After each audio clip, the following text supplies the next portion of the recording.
Welcome, everybody. We have, I think, a relatively quick briefing to give you for a lot of information, and so I'm going to jump right into it. A while back, I got a call from a customer. They said, "Hey, Dave, we've been hacked, and we don't know how bad it is. Can you help us?" And I jumped on a plane the next day and flew out to help this customer with their incident response. They knew my background in helping to catch hackers. I've done it for the Air Force for a number of years, and so they said, "Hey, we really need some help in this particular incident." And this happened to be a utility company, and that's really all the information I can give you about them as a company. But they were a utility company, but there's some interesting things associated with being a utility company that makes their environment different. And so we're going to talk about a few of those things, but really the first thing I want to talk about is, how did we catch this guy? How did we identify that he was there? Well, the interesting part was we were using, the customer was using Firesight, SourceFire's product, now Cisco. They were using Firesight and Firepower technology, and it was actually a false positive that gave us the first indication that things had really gone badly. And so we took a look at it, and there was a service that kept popping up, or an application that kept popping up called Direct Connect. And we called the SourceFire VRT and said, "Hey, what's going on?" Or the Cisco guys and said, "Hey, what's going on? What is this Direct Connect?" And it turns out that it was actually a false positive. What it was detecting was not Direct Connect at all, which was a peer-to-peer communications. But what it was actually connecting on, or what identifying as Direct Connect, was something that was being used by our attacker to communicate from system to system. And we'll talk a little bit more about that in a minute.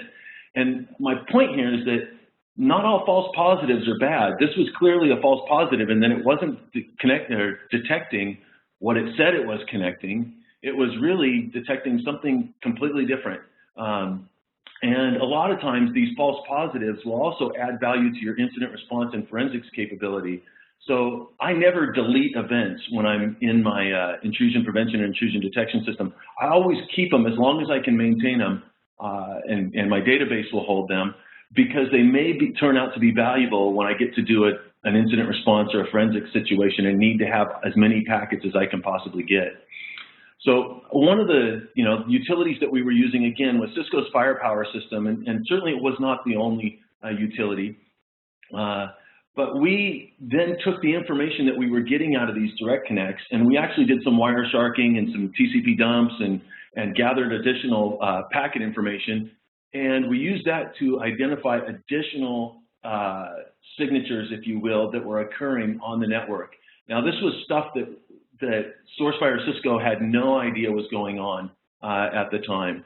There was no indication of this stuff being in the wild, and so it was clear that we were experiencing an attack from an APT, an advanced persistent threat.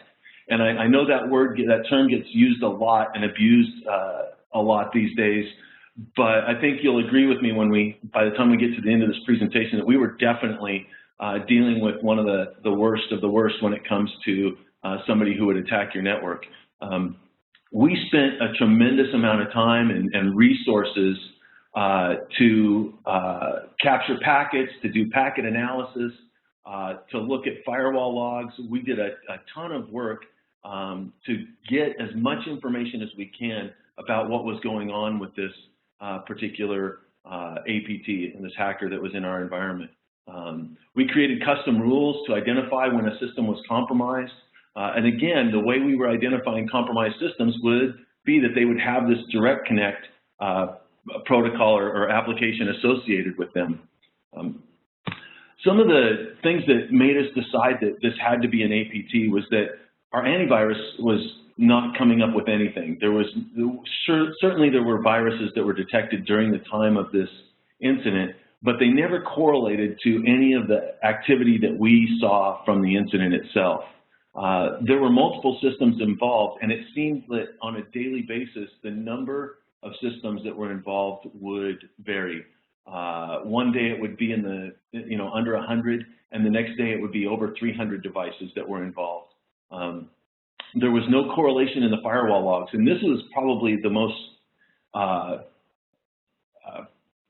aggravating part of the entire investigation. Was we really thought we should be able to correlate something that we were seeing internally with the firewall logs, whether it was an allow or whether it was a deny or whether it was a certain port number, but we couldn't find anything to correlate this particular event. We discussed the things that we were seeing and all of the events that we had with multiple organizations, with consulting companies that specialized in investigations and in forensics and in incident response. We talked with different research institutes and a number of different organizations, and everybody agreed we definitely had an APT, and we were going to have our hands full with trying to figure out who it was and how to get them out of our environment. Now, keep in mind, we're talking about APTs, advanced persistent threats, and the term APT really didn't become real common in national talks until after Mandiant submitted their report in 2013. And this event precluded this by just a little bit. Mandiant consulted with us as well, and they also agreed that it was an APT, but still hadn't released the APT-1 report, and so we weren't very sure about what was going on. And we really thought that if it was something like that, we would have seen connections from China, but there was very little information about China hacking U.S. companies at the time. But obviously there was some discussion in the media about, and particularly in security circles, with regards to advanced persistent threats. What else? Again, nothing was identified as malware. We did all kinds of, we sent a lot of packets up to virus totals or executables up to virus totals and came back with nothing. We did a lot of work to try and find things that would identify what the malware that was being used was, and everything was coming up as blanks, crickets. So it was clearly a 0-day. When we would identify devices that had this false positive on them, we would go out and run virus scanners on them, and we would do a number of different things to check the box, to check out the box to make sure that it was clean, and we were coming up with virtually nothing. And so it was really extraordinary how well this attacker was able to cover his tracks. What we found out, and this was through all the packet analysis we did, was that the hacker was tunneling an obsolete protocol through the IP networks. And I don't know how many of you have been around long enough to have worked with high-speed token ring, but that's what they were doing. He was tunneling high-speed token ring through IP in order to evade any IPS. So it was only our custom signatures and the identification of the direct connect that was clearly identifying which devices had been compromised. And when they were compromised, one of the things that we discovered later was that they were only compromised in memory. He was using direct memory access to put his malware in memory. So the antivirus that scans the disk wasn't finding it. Nothing that was looking at the registry keys or the files or anything like that was coming up with any kind of indicator. So what happened was, if we rebooted a system, well, the malware would be gone, but the vulnerability wasn't. So the next day, if that device was added back to the attacker's list, it would quickly be compromised, and he would regain his position inside the device only in memory. So very, very difficult to identify. And we didn't have a dedicated memory analyst on staff. I don't know anybody that does, to be honest with you. And so even with the latest memory analysis tools at the time, it would have taken weeks and months to even find on an individual system what exactly was going on. So what did we do? Well, the first thing that we did was we installed AMP. That's Advanced Malware Protection. It's a product from Cisco, and we installed it on about 3,000 endpoints. And the interesting part about AMP is that it uses a cloud lookup system to go out and discover whether a particular piece of software has been reported as malware, or whether it's unknown, or whether it's known good software. So it looks at every single executable, sends a hash of that file up to the cloud, and confirms instantaneously whether or not it is good, bad, or unknown. The nice part about it is, if it's later determined to be malware and unknown, it'll tell you that, hey, you discovered or had this software on 20 of your systems a week ago, and it's malware, and it'll tell you that today, that it was, even though it was only identified as malware today. So one of the other things we did is we moved the contractor networks to the internal networks and monitored those with firepower. I'm going to talk more about that in just a minute. We didn't have any local sandbox capability at the time, so any of our unusual executables were sent to the cloud. We sent them up to virus totals to have them checked out, and that was before we got the AMP installed. After we had AMP installed, we didn't need to do that anymore unless we were looking at something that wasn't Windows, because it was only available for Windows at the time. We did find a number of, again, viruses or malware that AV had missed in the past. But unfortunately, again, we were in a situation where it wasn't related to our APT, and our incident response team was pushing so hard at finding what was going on with this advanced persistent threat that we really didn't have a lot of time to do much with those additional viruses. We also added some intrusion prevention systems. We added sensors and upgraded the monitoring to 24/7. We looked at every single event that came in. Normally, we would pick out the high and medium events and look through those. But in this particular case, we really were looking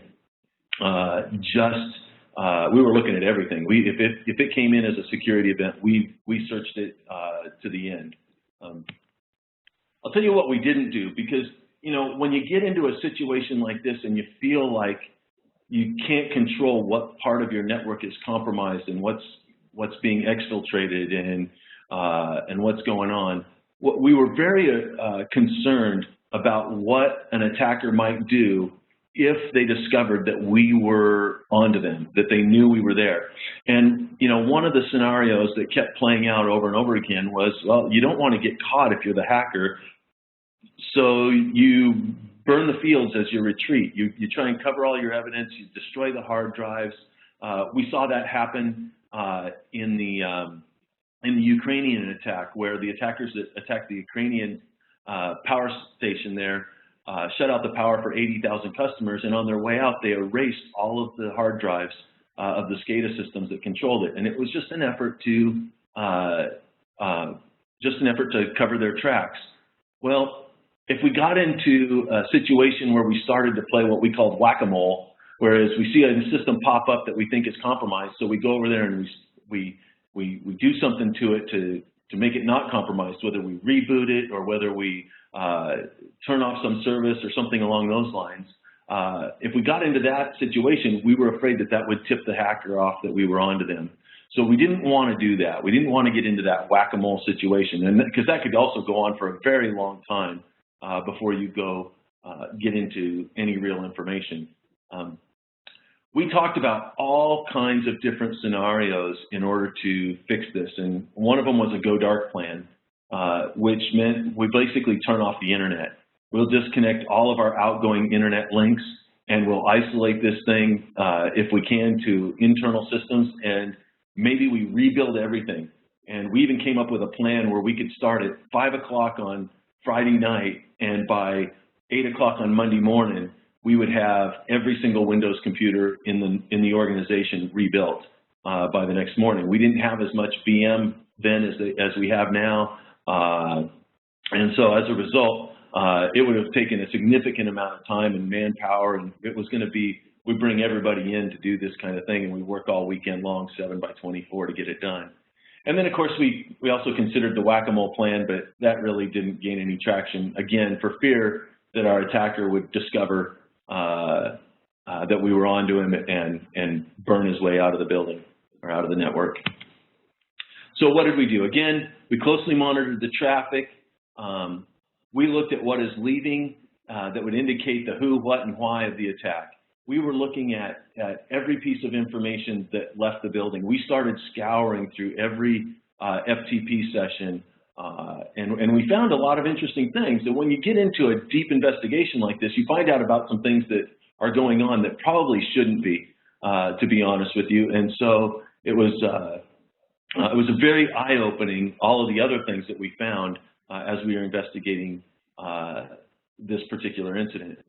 We closely monitored the firewall logs, again, to try and find a correlation between what was being compromised and traffic from the outside. We really didn't consider that this could be an insider, except for we had this one organization that was a bunch of contractors or subcontractors that had been hired to come in and do some smart grid work. And we always kind of had them in the back of our mind, but you know, there was no evidence that really pointed to them. And one of the reasons is because from the very beginning, the contractors were on an external network and with a very limited VPN tunnel into the internal network. And so the idea was we're going to keep them isolated on the outside. And you know, that was kind of the idea, was to keep those guys isolated on the outside, and then we would look through the firewall logs and those kinds of things to see if they were doing anything, and we'd be able to catch them that way if it was coming from them.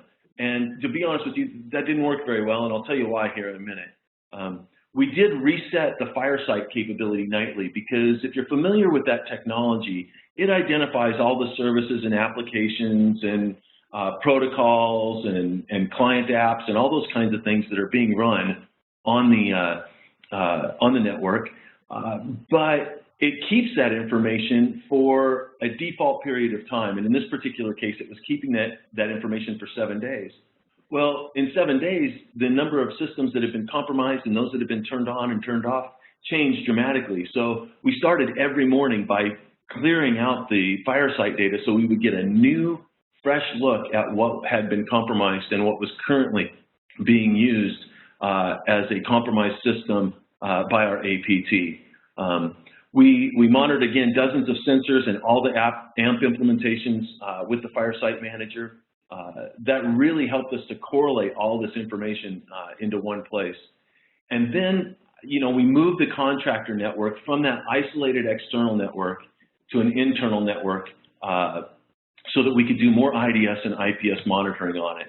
So, you know, we started out looking like this, you know, where we had these guys on the outside coming in through a VPN tunnel. And then what we did is we just moved them inside. And so now they're all connected to an internal switch. All of their traffic was going through the next generation intrusion prevention system. And then it was hitting a corporate switch on the inside. And again, they're still VPN'd. And the interesting part about this, we made all these changes to the network infrastructure in one night. So when they came in the next morning, it had all happened, but it was totally invisible to them. They really didn't move where they were sitting. They were sitting in the same places. The only thing that had changed was their connectivity to the internal network, and it gave us a lot more visibility into what was going on.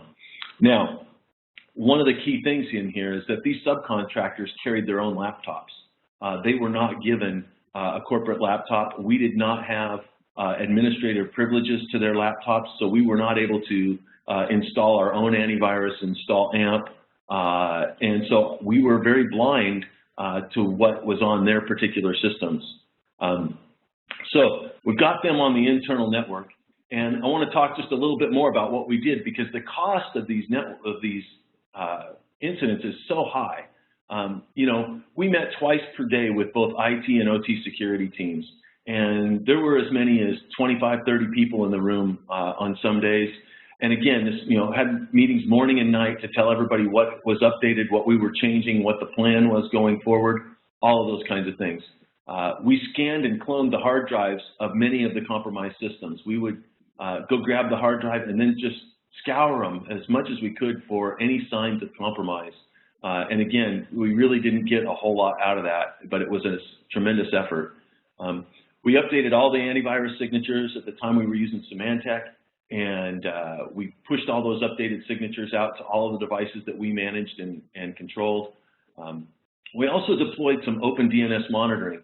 And for those of you that aren't familiar with this, the DNS monitoring looks at every single outgoing connection. So you do a DNS lookup on an IP address, and because of the prevalence that OpenDNS has on the internet, they get a great idea of the reputation of particular IPs. If it's known to be a bad IP address, they will actually flag those communications, and you can then block those at your firewall. And so they told us about a number of different outgoing connections that we had that, that didn't seem to be a big deal and didn't really correlate to our APT, and I'll tell you why in a minute.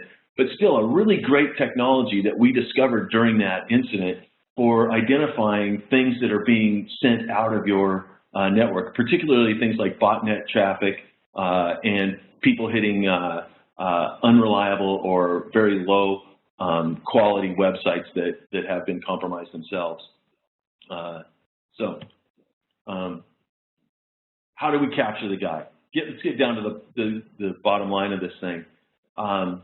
The bottom line is the APT actually worked for the subcontractor. He was on site inside our building working as a subcontractor.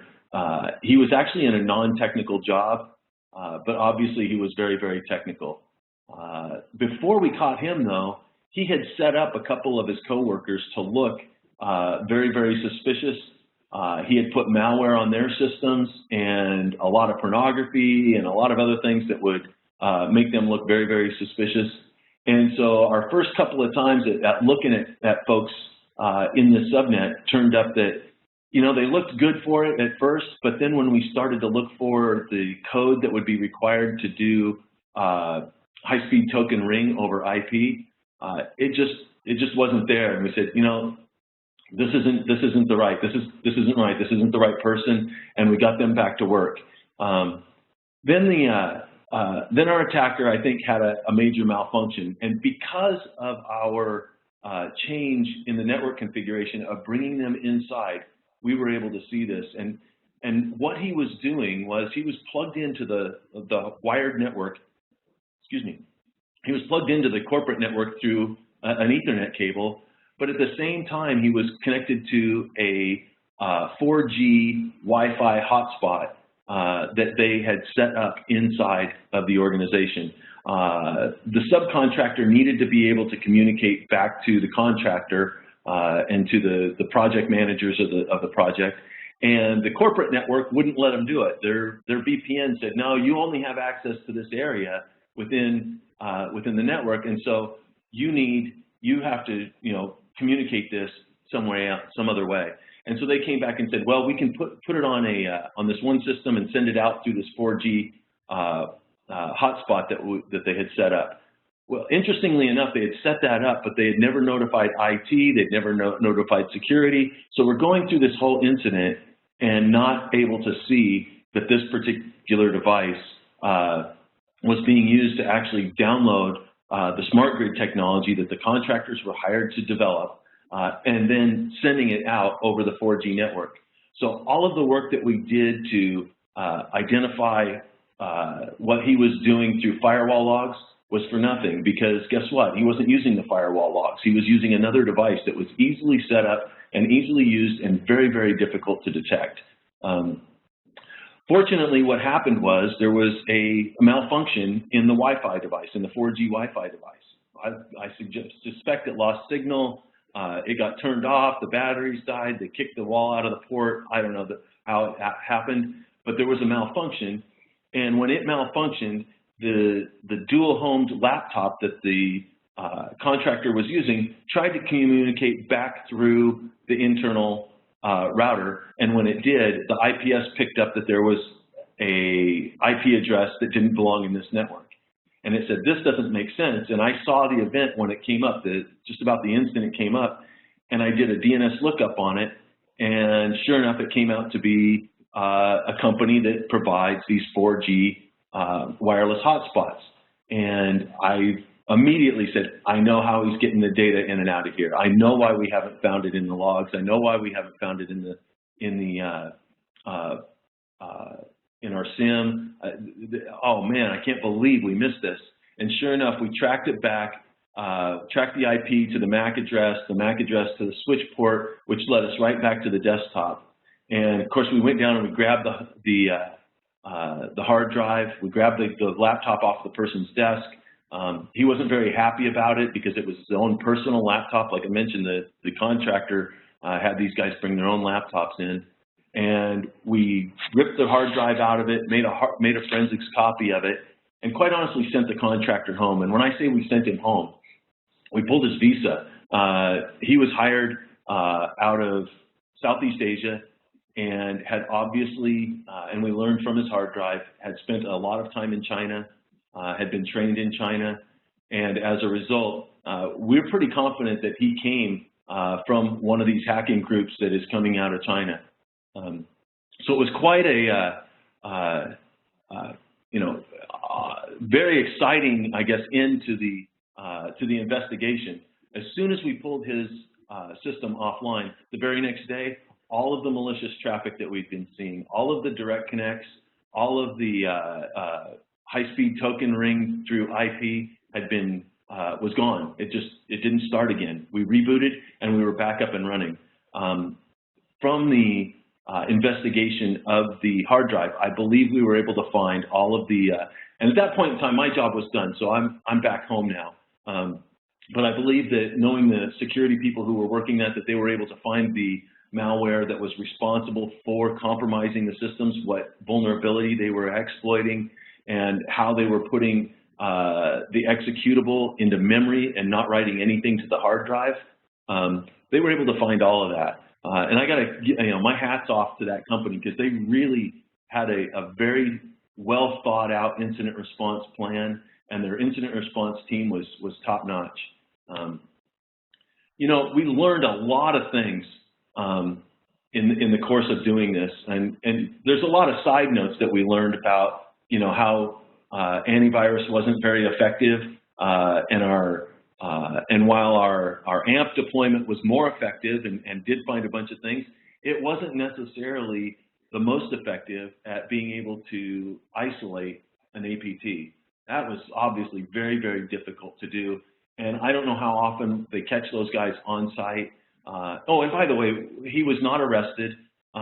This, again, was before the Mandiant APT1 report came out. And as a result, the news, the media, the hysterics around it, I don't think were near as high as they are today. Today, I'm pretty sure the FBI would have got involved, and yes, he probably would have been arrested and handed over to law enforcement. But some of the things that we learned, the APT, again, difficult to isolate. Contractors, this was a biggie.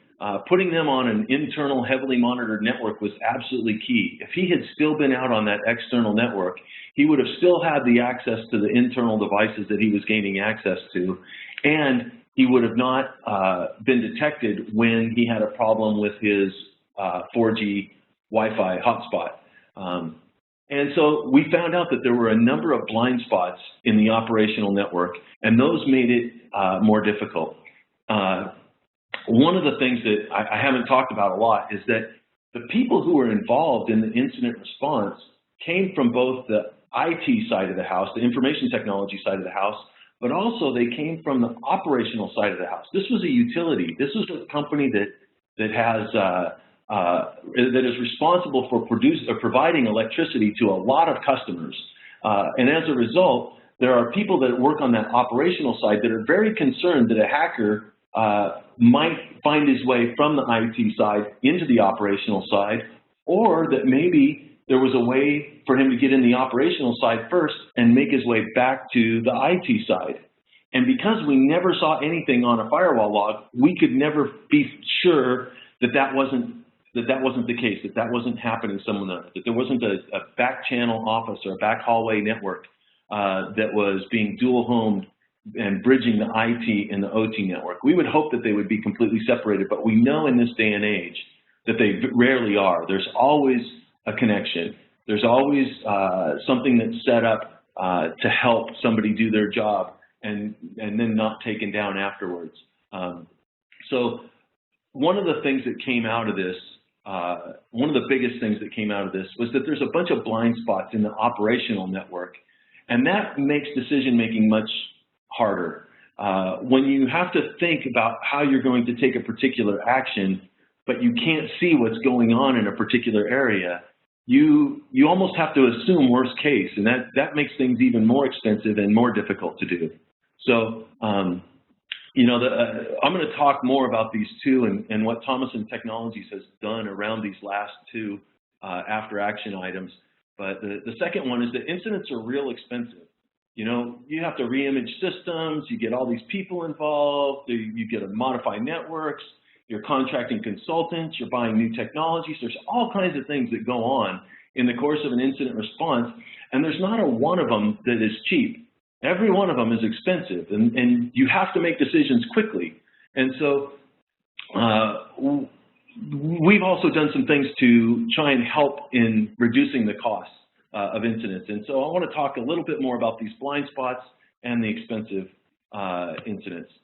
The first is, you know, in the blind spots, one of the areas that we identified, and this is true with virtually every utility company today, in the industrial control systems, in the operational networks, in the systems that are out in the harsh environments like a substation, like a utility substation, there is or was no solution to do intrusion prevention, to do fire site, to do network discovery and have network intelligence capabilities and all those kinds of things.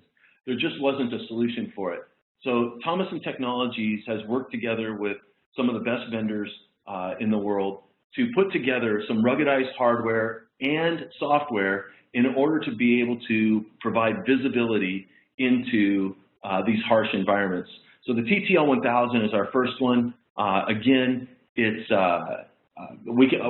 this isn't a sales pitch, so I'm not going to get into all the details, but this is a great device for going out into areas like substations where the environment is very harsh, plus 65 degrees Celsius to minus 40 Celsius, and that should be to minus 40 Celsius. That's a little typo, my fault. But it also has the ability to alert on SCADA attacks as well as IT type attacks. So now you'll be able to see what's going out in those environments that aren't currently being monitored. It also has a unique ability to monitor the layer 2 network information. So if you're running a protocol in a substation, for example, like Goose, we can monitor that Goose protocol and we can identify when there's, you know, an injection attack or a replay attack or a data corruption attack, multiple kinds of attacks that go on or could occur inside of a substation, and we can integrate that with another intrusion prevention or intrusion detection system inside of the substation. So we're trying to remove a lot of these blind spots that we've had in the network. Finally, you know, the incident response, like I said, is expensive, and we developed a product called Threat Hunter. And Threat Hunter is, I think, going to dramatically reduce the cost of incident response. It's agentless. It has both dynamic and static analysis capabilities. You simply feed it the credentials, domain credentials of your network, and it will load into memory. It'll run a scan of devices and look for all kinds. It'll scrub the device from top to bottom for all kinds of indicators that the system has been compromised. It'll look for hidden files, hidden registry keys. It'll look for viruses. It uses a similar technology to virus totals to go out and query multiple databases for known malware. More importantly, it even goes through memory where we couldn't do this before, and it identifies hooks in memory that have been compromised and are now being used for malware that is residing only in memory. So where before we didn't have any way to detect that, now we have it all in one simple solution that's easy to deploy. It can be integrated with the IPS or with the SIM product. So if you already have an IPS, you already have a SIM, and you've got a device that looks like it's potentially compromised, you feed Threat Hunter the IP address. Threat Hunter goes out and does an analysis of the system and responds back with all of the information about that device and tells you whether or not it's compromised or not. So now incident response can take hours and not months. If we had had this particular product when we went through that incident, we wouldn't have spent months doing the investigation. We would have been done in days and maybe hours. And so we would have been able to identify every single device that was compromised. We would have been able to see how they were compromised, and it would have been a relatively, a much simpler project to knock out of the way. So our conclusion, network intelligence and visibility are absolutely critical. Not having the ability to see parts of the network made our incident response much more difficult. We had to make assumptions that I wouldn't like to make. I would rather be able to have the answers and not have to make the assumptions. It gave us the ability to identify threats. So when we know what we're seeing and when we know what we're looking at, we can identify the threat much more readily. And we're able to scope the compromise. There were, of course, things that were missing from the data that we needed, but on a day-to-day basis, we were able to scope the compromise and see exactly which devices had been compromised using a false positive, albeit, but it still worked. And it was efficient and effective for us to be able to tell where our APT had been in the network. Isolating the threats is obviously more difficult. And with Threat Hunter, we can also isolate the threat by taking any devices that have been compromised offline and just taking them straight off of the network. We don't have to reboot them. We don't have to change an IP address, but it keeps them in a constant state to where we can then go take an image of their hard drive and their memory if we need to. And then finally, getting rid of the threats, is again the hard part. And in this case, we kind of got lucky, but we also, I think, did the job correctly to find out and to minimize the potential for damage should our attacker have decided to use the scorched earth method and back out of the network. So we've got time for questions. We're only about 2 minutes and about 40 minutes into the presentation. You should all be able to pull up the chat window and send a chat message to Mike or to myself, and we'll read some questions. Okay, David, I've got a couple of questions right now. Okay, I've got one from Jason, and he asked, did the file trajectory feature of AMP aid in the capture of the hacker? In this particular case, no. And the reason being is that the exploit the hacker was using went straight to memory. So they were exploiting direct memory access vulnerabilities and putting their code straight into memory. AMP and its file trajectory capabilities requires that there be a file written to the drive, and then that file is tracked through the network. So no, in this particular case, it really didn't help. Now, it was interesting because we did find a number of other files that had a file trajectory. As we're looking so closely at everything else, there were a bunch of tangential things that came up, and we did find files that behaved strangely. We were even able to identify in a separate, I won't call it a separate incident because it was during the course of this incident that we identified it, but it was a JavaScript that was a 0-day vulnerability, and we were able to identify it by looking at how it behaved in the file trajectory. It opened up and then basically opened up its own browser and did about 1,000 clicks every minute, and so it was a clickware JavaScript, but it had not been identified as malware until we spotted what it was behaving like within our environment. Thank you. I got another question. I got a question from Chris. Little more esoteric. He said, "How real are cyber threats for companies that aren't typically targeted for cyber criminals?" And obviously, I think what he's saying is like utilities and financial institutions. But what about smaller companies? What's the threat to them? Oh man, nobody is. Thank you for the question, by the way. Nobody is exempt from attack these days. I had a pool company. They make pools here locally in San Antonio. Call me not too long ago, very concerned about the ransomware that's being used now. And there's been all kinds of projections about how ransomware is being used to attack more and more smaller companies. We've all heard about the big hospital in Hollywood by now, probably, but a lot of smaller companies are getting hit up for $200, $300, $400, $500 a piece just to get their local data back, and they're paying it because they don't want the headache of having to go to the FBI. They don't want the headache of having to rebuild all of the data that they've already got and losing all their customer information and all those kinds of things.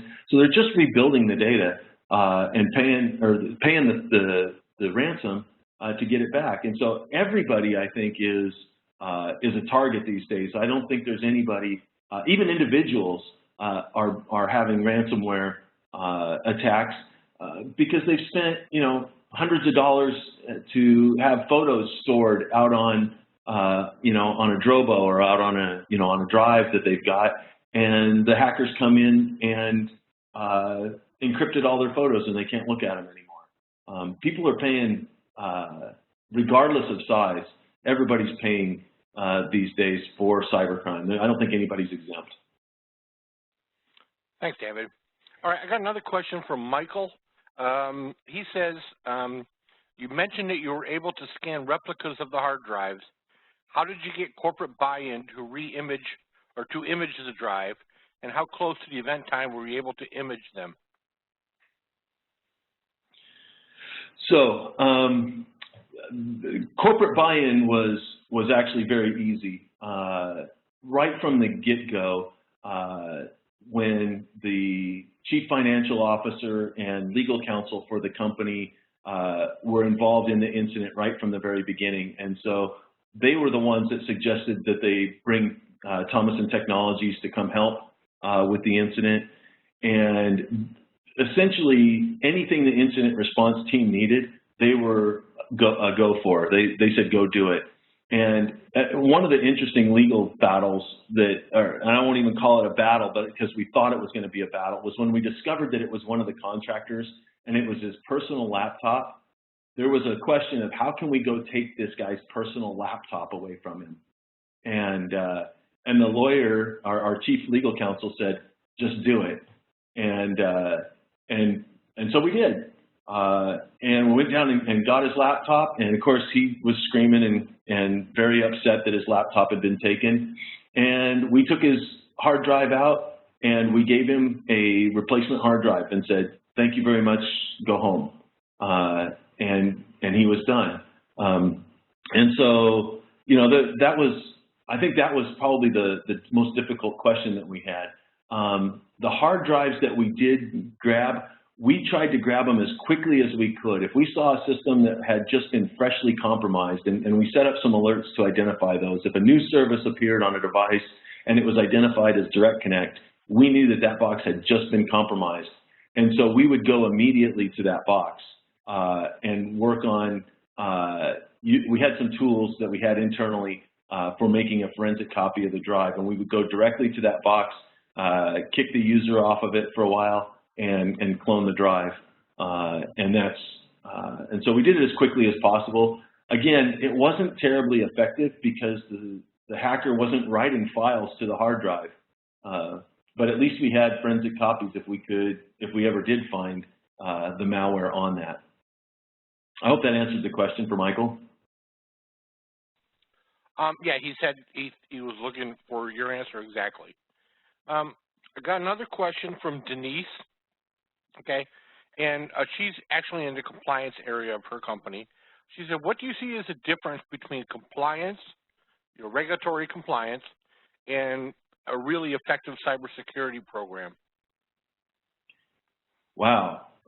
Boy, you're hitting right in the middle of my, of one of my rants, because so often I hear people that are more concerned about the compliance and less concerned about the security, and in some cases they don't even run parallel to each other. They even contradict each other, and I think NERC-CIP is one of those areas. And I apologize for those of you that are in the utility industry in the audience, because, and I know there's a few of you, I really believe that the case can be made that NERC CIP is hurting security more than it's helping these days. There are a number of things that it does that, for example, having to have your physical security information separate from your operational technology security. I would love to have all that information on the same SIM product so that when somebody swiped their card to get into a substation and then went inside of the substation and used Active Directory to log in, that those two events could be correlated, and if the two pieces didn't match, the user ID of the person who swiped their card with the person who logged in didn't match, that I would get an alert to it instantly. But we can't do that because NERC CIP says we have to keep those networks separate. To me, that's hurting security, not helping it. And there's a lot of that. So from my perspective, I always take a security first perspective and then work towards compliance after having established that you've done the right things to be secure. And that way you can accomplish both. And I know that's a real short answer, and there's a lot of other ways, a lot of very detailed things to do. One of my favorite frameworks today, I guess, for cybersecurity is the NIST cybersecurity framework. And I'm really looking forward to how that is going to be implemented in a lot of companies. And I know a lot of them are doing it today. But I really think that adopting a framework like that and then mapping what you're doing in that framework back to the controls that you're using there, back to your compliance controls or compliance requirements is a lot more effective in terms of security than just checking the box from a compliance perspective. Good question. David, I got another question from Mark. It's a little more open-ended, I think. Okay. But he's asking, what shift in cybersecurity requirements do you see currently happening? What's going on in the landscape of cybersecurity? Oh, okay. So I think the biggest shift that I see going on today is, and I know I'm a little bit biased because we do a lot of business with Cisco, but the before, during, and after methodology and thought process of, figure out what's going on before there's an attack, take care of your patches, take care of your vulnerabilities, do your vulnerability assessments and your pen tests, and set up your firewall rules and all your policies and all that great, and then monitor what's going on during an attack is really a great thing to do, intrusion prevention systems and all those kinds of things. And then after the attack, to have the ability to respond, to be able to take action, to be able to isolate and contain a particular attack. That's all a really great methodology, but I hear that kind of sliding to the background now, and I think what is really becoming dominant in the space today is this idea that we need to assume that we're compromised. And there's a lot of value in that because, quite honestly, the Internet of Things and the Internet of Everything, if you listen to the right people, is creating a situation where perimeters are breaking down. We can't trust that people are only going to get in through the prescribed ways that we think that they should be connecting to our network. And as a result, just like we weren't expecting it in the incident we just talked about, we need to be ready in case that there's, that we are compromised, and we need to assume that we're compromised. And we were at Distributech, a week ago, two ago, and I was very excited about the fact that one of the presenters at Distributech talked about that they have an active hunt capability within their security operations center. They have people dedicated to going out and actively hunting for compromises, for things that all of the rest of their technologies may or may not be picking up on, and to find new ways to identify that a system has actively been compromised. And so the assume you're compromised thinking that is going around today, I think is really great because there's really nobody that can say for sure, I'm not compromised anywhere. John Chambers recently said, I know he's retired from Cisco, but he recently said there's only two kinds of companies. Those that don't know that they've been compromised, and those that know they've been compromised. Something to that effect. I'm paraphrasing. But it really is I think that's the biggest shift that we're seeing today in thinking around cybersecurity. All right, thanks again, David. I think we got time for about 2 more questions. If we don't get to your question, I have them written down here, and we will certainly get back with you, and we'll share it with everybody that's on the conference call today, the answer to the questions. David, let me give you this one that comes from Nikki, and hold on one second. What are your suggestions for engineers qualifying false positives? Wow. You had mentioned false positives in your presentation. You know, yes. How would they be qualified, or what do you suggest, you know, to qualify for those? You know, that's a good technical question. There's all kinds of ways to go through and identify false positives and to then determine whether that's something that you want to continue to see on your screen and whether you don't want to see it anymore, whether it's such an annoyance that you need to just not have it show up anymore.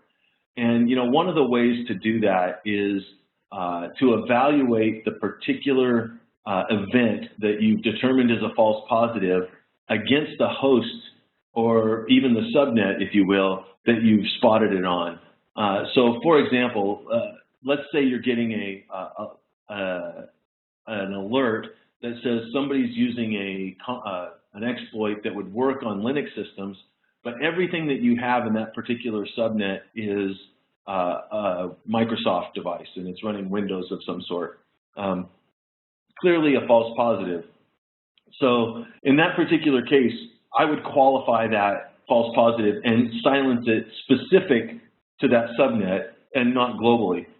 And that's, I think, one of the biggest challenges that, the biggest mistakes that security analysts make is that they see something enough times and they just make it a false positive and turn it off globally instead of just turning it off for the specific IP or IP addresses or networks where it would be a false positive.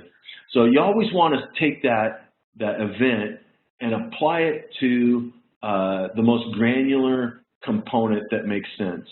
So you don't want to over-apply filters of false positives or you run into problems.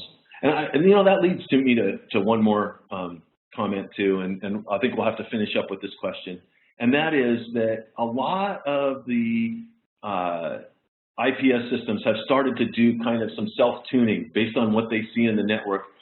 They'll tell you what events to turn on or to turn off. I never take the suggestion to turn off events. I'll turn on events more than I will turn them off. But I never just blindly accept the recommendation to turn off particular events because it might be turning them off for an old operating system, and you never know when somebody's going to walk in the building with their kid's laptop that has that old operating system, and it's just as vulnerable and just as exploited and just as capable of doing bad things on your network as anything else.